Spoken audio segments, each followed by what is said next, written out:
Hello everyone, in this video we will be going to discuss the terms investigation, inquiry and trial in detail. So let's begin. First is investigation. Suppose an offence has been committed and FIR lodged. Then police starts investigation when it is a case of FIR. Now investigation process includes so many things like police will go to spot, arrest the accused, search and seizure statements, record confessions, record dying declaration, etc. इसमें क्या होता है, जब offence हो गया होता है, FIR launch कर दी जाती है, FIR is first information report, तो पुलिस अपनी इन्वेस्टिगेशन जो है वो चालू कर देती है, जो अपनी इन्वेस्टिगेशन चालू कर देती है और उसमें वो बहुत सारे प्रोसेसेस के थ्रू गुजरती है। जैसे वो स्पॉट पे जाएगी, जिस पे शक है उसको अरेस्ट करेगी, सर्च सीजर उससे रिलेटेड चीज़ को, जो उससे रिलेटेड एविडेंस उनको कलेक्ट करेगी, सबके जो है कन्फेशंस लेगी कि आपने देखा था, क्या हुआ था। Record dying declaration, dying declaration section 32 of Indian evidence में दिया गया है। जब हम पढ़ेंगे उसको, इंडियन एविडेंस एक्ट को, जब हम डाइंग डिक्लेरेशन डिटेल में क्या करेंगे, डिस्कस करेंगे। Investigation starts from FIR till filing of police report. कब स्टार्ट होती है? एफआईआर से स्टार्ट होती है और फाइलिंग ऑफ पुलिस रिपोर्ट तक चलती है। If the police thinks that he has done sufficient investigation that he will file a police report. जब पुलिस को लगता है कि इन्वेस्टिगेशन अब सफिशिएंट है तो वो क्या दर्ज करती है? पुलिस रिपोर्ट दर्ज करती है। अब पुलिस रिपोर्ट क्या होती है? If the police thinks that he has done sufficient investigation, तो वो फाइल कर लेती है पुलिस रिपोर्ट। अभी जैसे मैंने बताया, पुलिस रिपोर्ट में अक्यूज्ड होता है एक, और एक accused has not committed the offence. Accused ने अगर कमिट किया है ऑफेंस तो चार्जशीट उसके लिए बन जाती है। अगर उसने नहीं किया तो क्या कर देते हैं? क्लोजर रिपोर्ट डाल देते हैं। तो क्या होता है, क्लोजर रिपोर्ट जब भेज दी जाती है तो वो केस वहीं बंद हो जाता है उसके खिलाफ। तो ये कभी कभार इंटरव्यू में या आप प्रिलिमिनरी में या सीआरपीसी में ये कभी कभार पूछ लेते हैं, just for the sake of your knowledge. तो पुलिस रिपोर्ट में दो केसेस होंगे, अक्यूज्ड और जब accused has not committed the offence. Police report is inquiry. तो अब हम डिस्कस करेंगे इंक्वायरी क्या होती है। After police report magistrate take cognizance that whether proceedings are going further or not. There judicial magistrate comes into the picture and applies his judicial mind. Now he will issue the process, that is either summon to the accused or warrant of arrest. Now accused will appear before judicial magistrate, then at this time document of copies of document will given to accused. जब police report हमारे संज्ञान में file हो जाती है, फिर किसका role आ जाता है? मजिस्ट्रेट का। वो क्या देखता है कि प्रोसीडिंग्स चल रही हैं या नहीं चल रही हैं। अब जुडिशियल मजिस्ट्रेट, उसका रोल पिक्चर में आ जाता है। And applies his judicial mind, फिर वो अपना दिमाग लगाना शुरू कर देता है। Now he will issue the process. अगर उसको समन भेजा जाता है, किसको? जज अक्यूज्ड को, और वारंट ऑफ अरेस्ट या अरेस्ट वारंट भेजा जाता है। अक्यूज जो है जुडिशियल मजिस्ट्रेट के सामने आएगा और उसको डॉक्यूमेंट ऑफ कॉपीज डॉक्यूमेंट की दी जाएंगी, विल गिवन टू अक्यूज्ड। ठीक है, अक्यूज्ड को क्या दी जाएंगी? Copies of document. कभी कभार प्रिलिमिनरी में पूछ लेते हैं कि क्या दिया जाता है उसको? Copies of documents. Okay, now moving on to the last, trial. Then we will discuss PYQs based on these. ठीक है, तो let's discuss trial. Trial starts from where charges are framed. Now when charges are framed by judicial magistrate, then at this time charge framing is a part of trial. When charges are framed, immediately the charges will be told to accused, that is to ask for plea of guilt. Then after plea of guilt, prosecution evidence will be recorded, and after that the defense of evidences. Then argument and finally judgment and sentence to the accused. Now if no charges are framed against the accused, he will be discharged. Here you can say that trial never started as he discharged because no charges are framed against him. This our process is in the case of FIR. There may be another cases also, that is complaint cases. इसमें क्या होता है, जो है charges frame कर दिए जाते हैं, वो जुडिशियल मजिस्ट्रेट के द्वारा।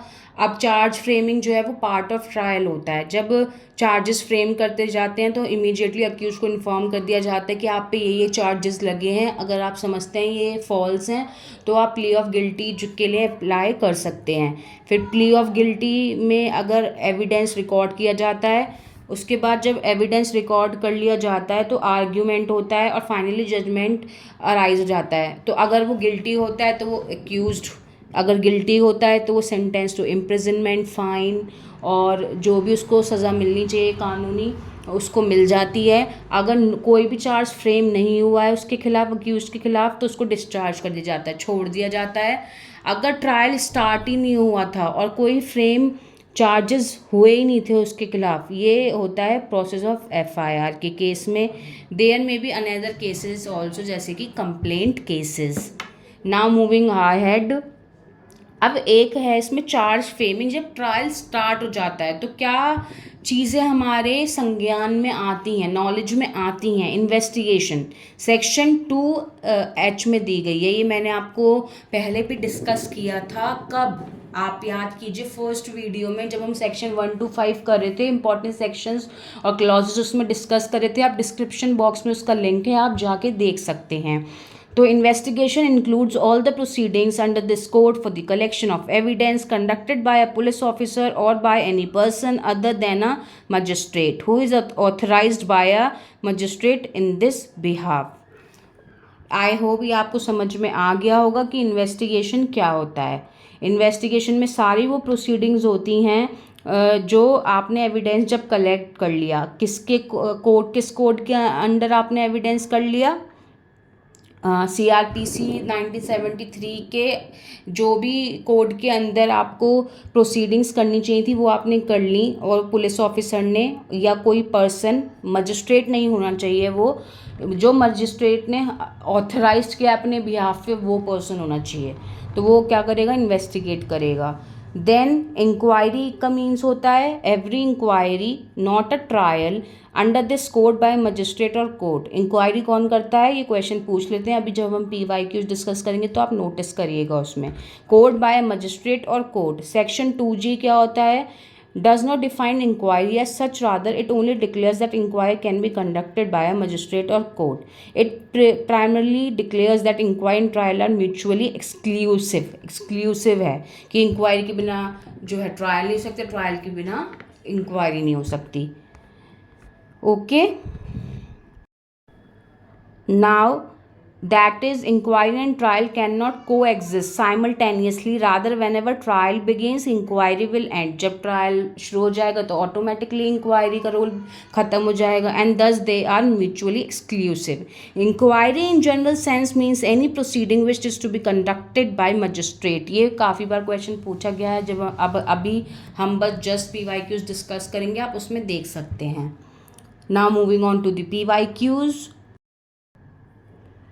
नाउ आप देखिए फर्स्ट PYQ जो MPAPP जो है 2002-2008 में आया हुआ है। Which one of the following proceedings is a judicial proceeding? A investigation, second inquiry and investigation, C inquiry and trial, D is trial and investigation. बताइए, सोचिए, पॉज कीजिए और अपना आंसर माइंड में सोच लीजिए, देन आंसर देखिए।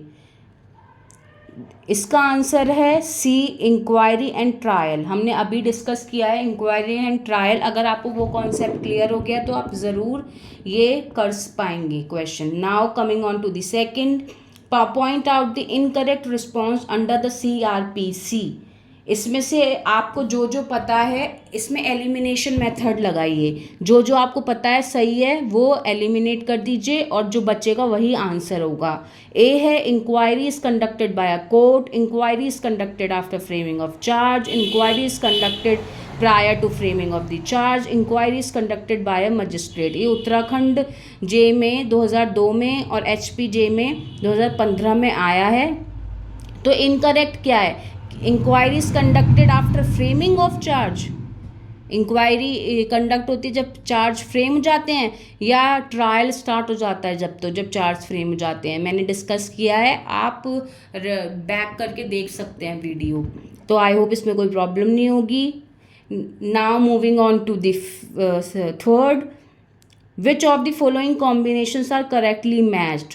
आप इसको पॉज कीजिए और सॉल्व कीजिए, देन आंसर देखिएगा। आई होप इसमें आपकी कोई प्रॉब्लम नहीं होगी। देखिए इन्वेस्टिगेशन इंक्वायरी से कितने क्वेश्चंस आए हुए हैं, उत्तराखंड में तो काफ़ी आए हुए हैं। फिर under CRPC an inquiry is judicial proceeding. Next is which of the following combinations are correctly matched. Pause कीजिए, समझिए, फिर आंसर देखिए, और अगर आंसर देख भी लिया है तो समझिए, अगर नहीं आया है आपको तो, और अगर फिर भी नहीं आया तो कमेंट बॉक्स में डालिए, हम उस पर डिस्कस करेंगे नेक्स्ट वीडियो में। Now inquiry under the criminal procedure code is to be conducted by magistrate only. Magistrate के पास क्या आ जाता है, उसकी पावर आ जाती है। Inquiry is conducted by magistrate और कोर्ट। देन इन्वेस्टिगेशन का ऑब्जेक्ट क्या होता है, to collect evidence against the accused. Investigation का यही तो ऑब्जेक्ट होता है। देखिए उत्तराखंड APP 2009 में आया है, उत्तराखंड 2002 में आया है। फिर next is investigation of an offence is conducted, ये तो आपको पता ही है, by police officer. Investigation includes all the proceedings conducted by police officer for the collection of for evidence. Then foundation of investigation under the CRPC 1973 is complaint, FIR, both A and B, none of the above। Bihar APP 2010 में ये आया है, तो both A and B, complaint and FIR। Then in respect of investigation as provided under section 2H of CRPC, which of the following is incorrect। Investigation can be conducted by magistrate himself. Investigation में क्या magistrate का कोई role होता है? Role कब आता है? Inquiry होने पे, पुलिस रिपोर्ट दर्ज होने पे। So that's all for PYQs। आपको आई थिंक आइडिया हो गया होगा कैसे PYQs आते हैं। इनको 2-3 बार सॉल्व कीजिए पॉज करके, फिर आंसर देखिए। फिर भी अगर क्लैरिटी नहीं आती है तो let's discuss in comment section. Please do comment and hit the like button if you like this video. Thanks for watching and please subscribe too. Bye bye.